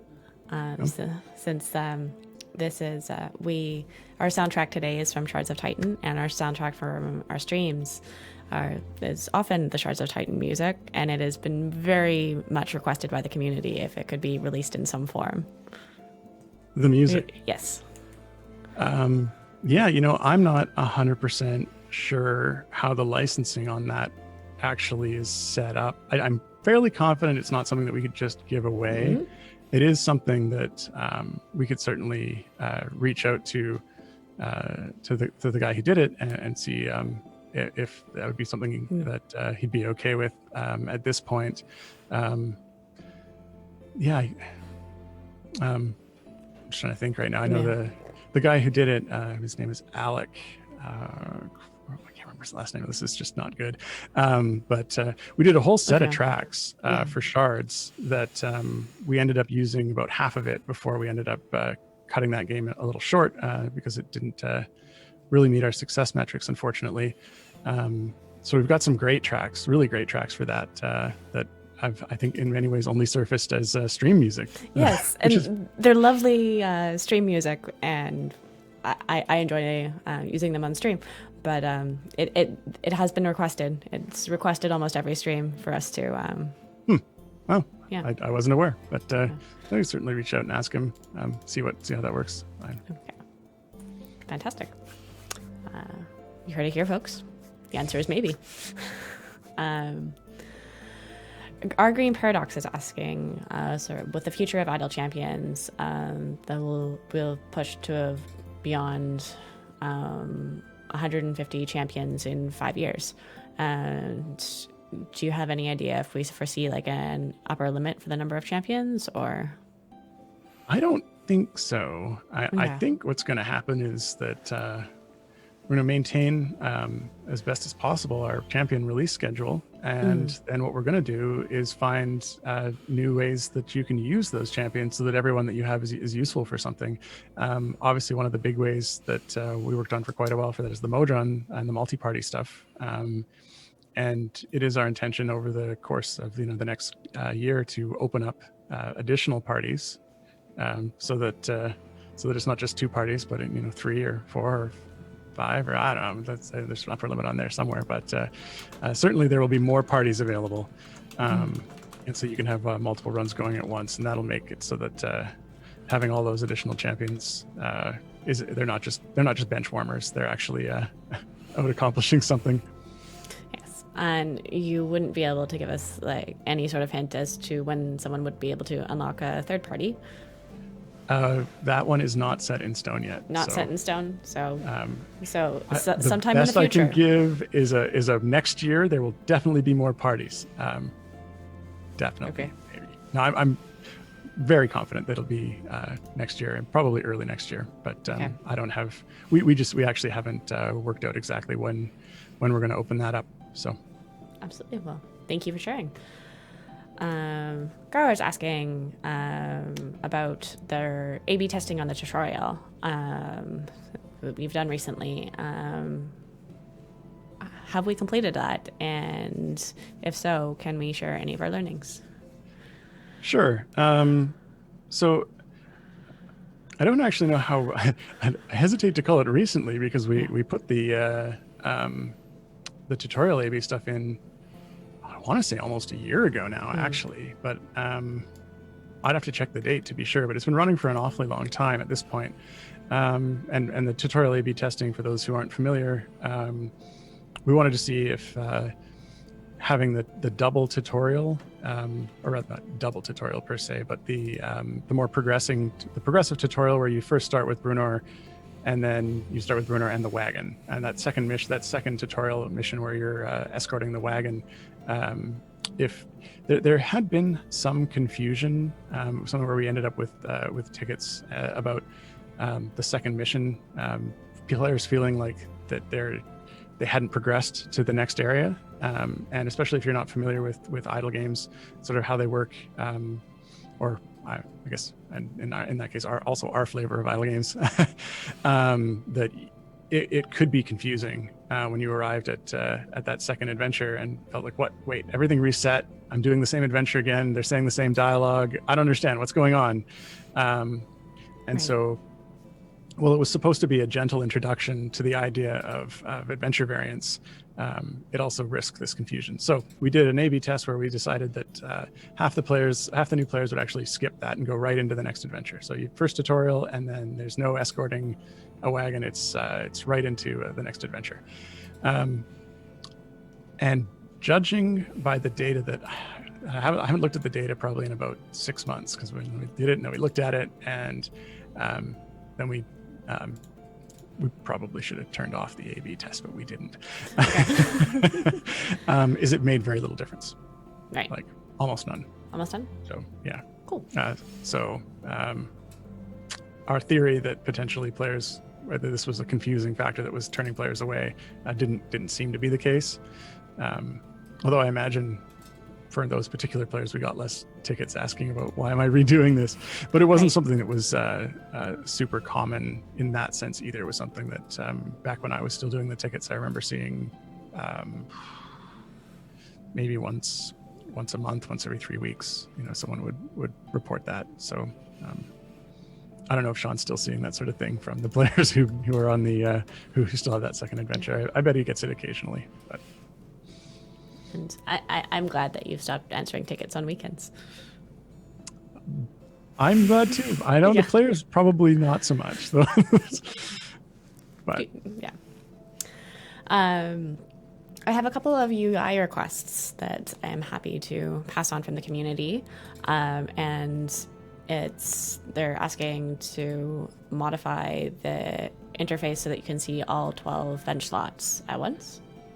Now that is a very common request, and it's one that we have so far said no. Okay. Now, if you want to see everything, you can run it at 1080p, and they'll all fit.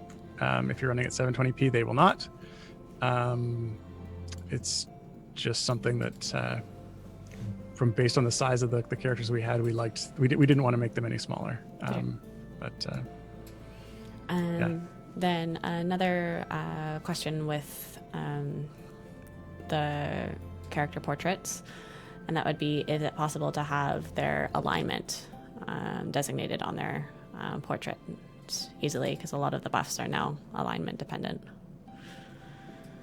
It's certainly something that we could consider if we had enough requests for it. My biggest concern about something like that, when I just initially hearing it, is not cluttering up the portrait any more than it already is. It's really busy already, so every corner has something in it, and so it's one of those things where we have to be.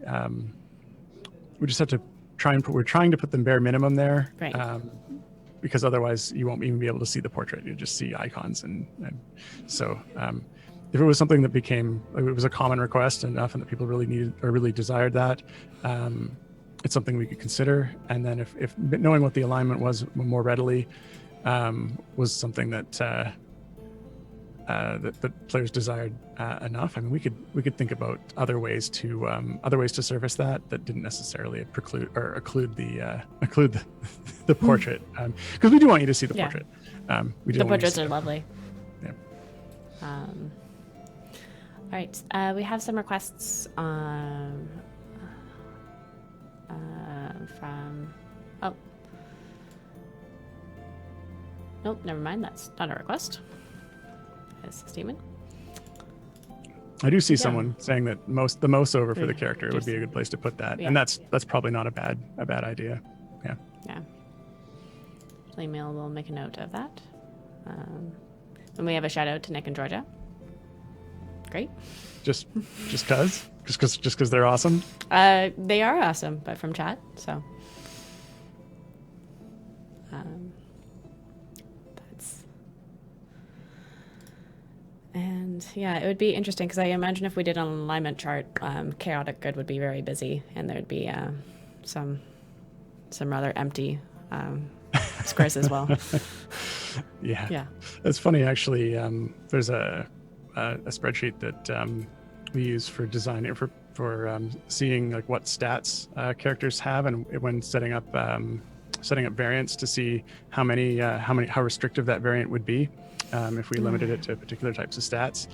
And it came up in our meeting the other day, and I was looking at it, and it's interesting. A vast majority of our characters, like the dump stat, not the dump stat, the opposite of the dump stat, the stat that is the highest across the board is charisma. Charisma. Oh, interesting. Okay. Seems like it's very common for characters that are created based on creators to have very high charisma. It's almost like they're created by actors.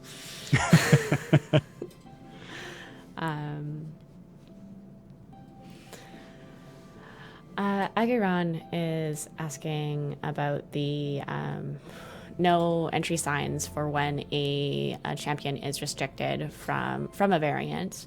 They're requesting that it would be possible to adjust it to indicate that if you had a feat available that would enable them for it, which is an interesting idea. That's a fair request to know that actually there's a way to get this champion in. We make a note of that one. It does seem like, I can understand why that would be. It would be nice to know that actually this champion does qualify with some modification. I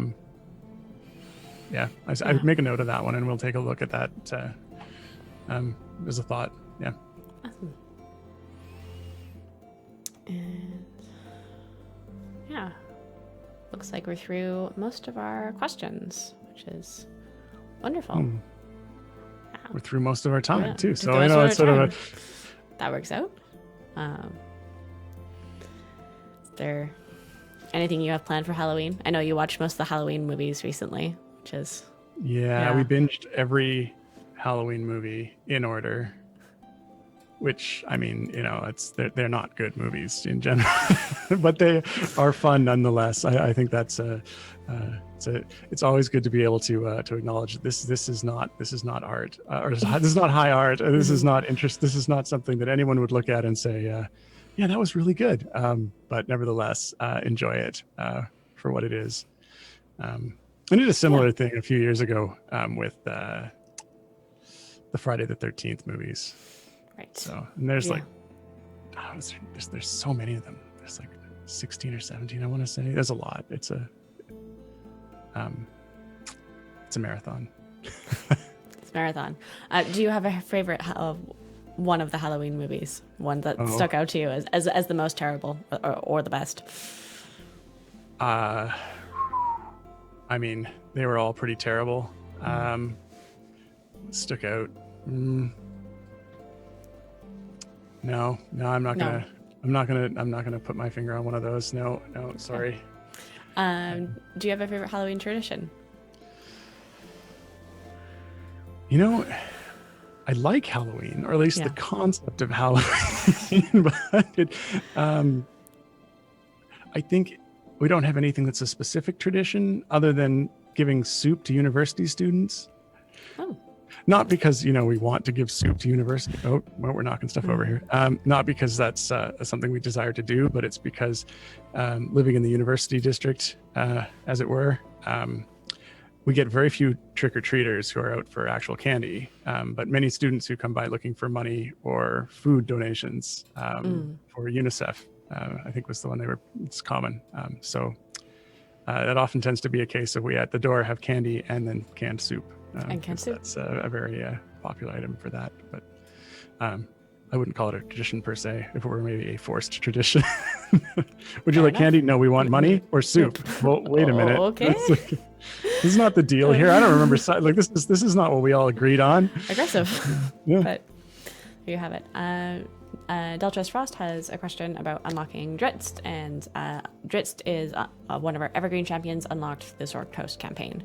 So that's how you, if you continue on the Sword Coast campaign, you'll be able to unlock Dritz as part of that campaign.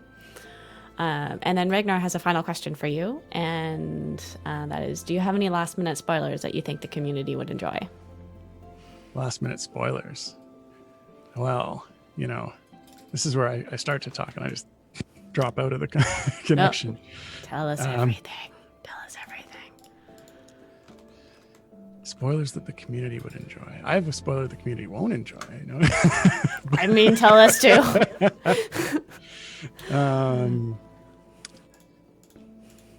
No, I don't think so. Okay. None that nothing you can comes to mind immediately, and nothing that I can share. And then the improved stuff I mentioned earlier is something that I'm just gonna keep under my hat for whenever we get that finished and released. But I think the thing that I was mentioning earlier, people will definitely enjoy. But they won't tell me because he knows I'll tell you. So yeah, you're like, yeah, you're not wrong. There you go. And it's about time, so I will let you go and get on with your day if you'd like, or you can chill with me while I wrap it up. But what do we got? We got 4 more minutes, 5 more minutes. Yeah, I mean, 4 more minutes. 4 minutes. How about you? What do you be doing for Halloween this year? I don't think I'm gonna get any trick-or-treaters, which really disappoints me. I typically don't get it a lot because I live on top of a hill, so a lot of kids don't think it's worth the investment. But I do give out full-size candy bars for the kids that make it up the hill because I want to be the cool house. But I just don't think that there's going to be that many this year. Yeah, it's a really good question to see what happens because obviously with the distancing requirements and the people talking about having candy slides, I mean that actually seemed like a really great idea. I think Peter was talking about having a candy trebuchet. That was going to be his go-to. So I taped 2 poster tubes together to pass candy to any children that does show up. I mean, any excuse to propel candy at a high rate of speed. Yes. It seems like it could be entertaining. I mean, that's what Halloween's all about. Something. I mean, I think we could make it about that. I think that's, yeah. How about your neighbors? They decorating up? A little bit, but it seems pretty tame this year. But hopefully some pumpkins stay of. But Yeah, it's one of those weird things where you don't see an awful lot of people, but when they do it, they can get a little bit on the excessive side. I know on the path that I bike to work on, there's a neighborhood that is quite evidently having a contest. They're having a who can decorate their house the most for Halloween contest, and one of them has got in the front yard. I think it's got to be 10, maybe 12 like skeletons, like standing in the yard, and they're standing around this sort of fake fire and they're sacrificing something to it. And then up against the house, they've got this little fake swing set with the little Annabelle doll in it, and she's rocking back and forth. And it's a very impressive display. And I appreciate that people go hard into Halloween like they do Christmas. The best part is they've been changing it sort of like every day. It's so like they're moving. It's yeah. So they're having a lot of fun with it. But that's cool. All right. I will wrap us up for the day. So thank you, everyone. That's our show for Thursday, October 29th, 2020. Thank you for joining us today and participating in the Idle Champions and Dungeons & Dragons communities. It's always wonderful to have you here. The show exists because of a number of amazing people behind the scenes, including our producer and moderator, Sasha, today, as well as our other wonderful moderator, Jay, our executive producer, Erica, and our partners at Dungeons & Dragons. And thank you, Dave, for joining on stream today. And it's always great to have you here and pick your brain about development as well as the C&E lore. Thanks for all the great questions. Yeah. Take care, champions. And Sean, we'll see you tomorrow morning for Griddle Champions.